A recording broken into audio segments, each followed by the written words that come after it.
and it'll look like this, and you're going to do your typical, hi Mr. Smith, my name is so-and-so, I'm going to be your nurse today. You're scheduled for a sterile dressing change, so I'm going to do that for you. I'm going to try to do it as painlessly as possible using sterile technique. So you're going to take a look first of all, and you're going to look and see if there's any kind of drainage on the bandage, so you can note that ahead of time. Just a quick tip, when you are putting, if you put a bandage on and there's some drainage on it, that's fine. One thing you can do actually is take out your pen, outline the drainage, and then tomorrow when you come in and it's been on for 24 hours, you can see how far it seeped outside of that line. So that's one way to remember, because it's like, oh, what was it yesterday? So we're going to get started. So you're just going to carefully, this is so easy because this paper tape does not like to stick to these things. So you would carefully remove your tape and clean, get it all out there. You're going to note, what are we going to note? Color, odor, drainage. Good. So I would have my trash can right here. I'm just going to start plucking stuff out. Again, this is clean. Just taking everything out.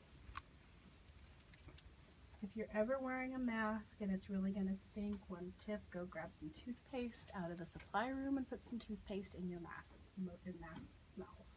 So we're going to take all that out. So now we're at this point.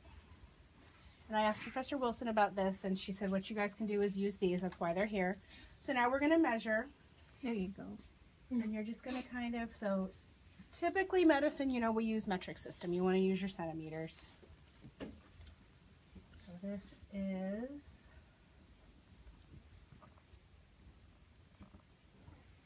wow, that's really, okay, so you guys know that's not 140 and 150, it's 14, 15, so 15.0. I'm freaked me out for a minute there. Okay, so this is 17 by 15. And then you guys can verbalize, so how would you measure the depth? Someone tell me how I'd measure the depth. The depth of it. Right, and where would I measure it? The deepest place. Okay, so one thing you can do with that is you can keep this to the side. I put the cotton swab in, and you put your fingers there, and then break it. And then you set it aside, and then you just measure the piece where you broke it. And that tells you how deep it is. Okay, so we're all open to air, and if I needed to culture, what would I do? Get a cotton swab. Okay, you get the little culture tube, swab it, send it down, label it, do what you gotta do. Don't you clean it first?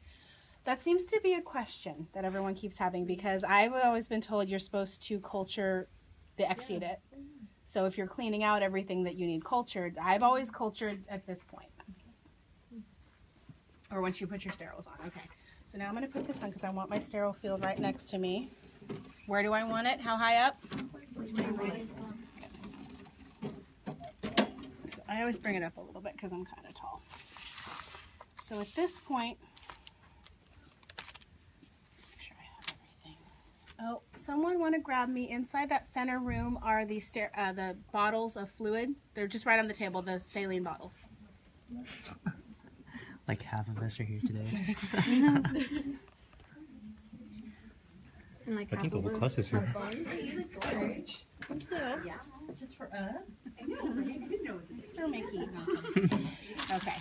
So at this point, you could open all your stuff, and we're going to open away always, and always touching that outer edge. So I'm just going to use supplies already done. This one's kind of nice because it hasn't been opened yet.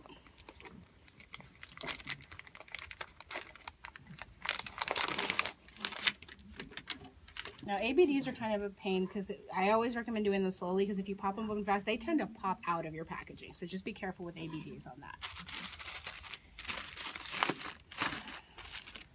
So since this is not sterile, I'm going to handle it now. I'm going to open it, lip it, and then I'm going to pour it in.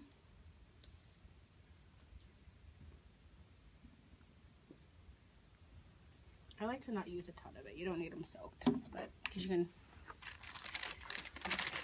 open this up. Oh, these are fun. Rings and jewelry off. Jewelry, watches. Oh shoot. Okay, we're gonna watch this part. Okay, so what can I touch? And the cups. Bam. Just like that.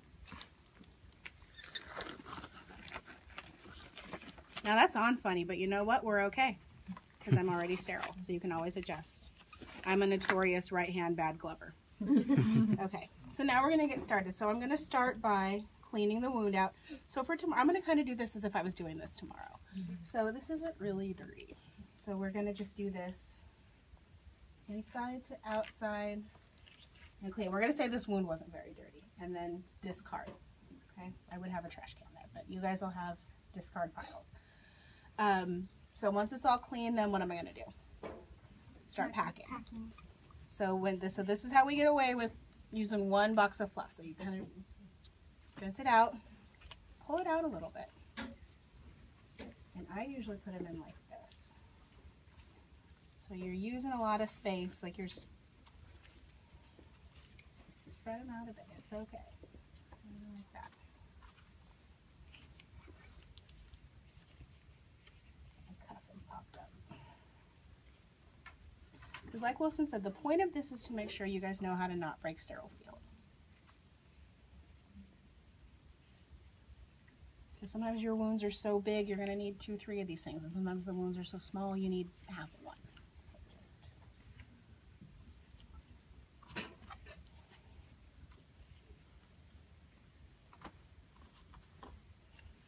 these bottom ones are always really, really soaked.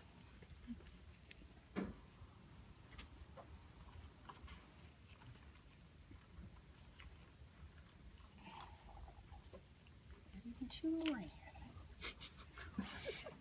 So see, I didn't even there's 9. Good. Did I squirt somebody by accident or something? This is right. No. Okay. So then we have our ABD pad. And we're sterile, so we're good. Blue line always up. See, this covers pretty sufficiently. So for tomorrow, this is just showing that you guys know when it's appropriate to use the sterile field. So at this point, grab your tape. You're no longer sterile, or you don't have to be sterile anymore because it's covered. The wound is covered. Sterility is over. And this is when you would tape it down. Can you tape it with or without the gloves? Does it matter? I'd still wear gloves. They can be sterile or you can switch to clean because sometimes when these are wet, the tape sticks. So you can switch out to clean gloves or you can use your steriles too. It's just fine. Because you never know what's around there. If you're taking care of an infected wound, you don't know how far that bacteria is spread out. So rule of thumb is always wear gloves. At this point, sterility is over, so I feel like the steriles fit better. No gloves are fun with tape. They tend to stick, so just do the best you can with it sometimes. Sometimes I'll have someone help me and have them rip off my pieces, and then I just put them on there. Can you prep the tape prior? Yeah, that's fine. That's really smart. Yeah, good call. If I gave grades, you'd get a bonus point. Questions, guys? So you think you could do that like tomorrow? That's going to be fine for you guys to see. I think so. Use your area, use your supplies. Like Wilson said, don't stress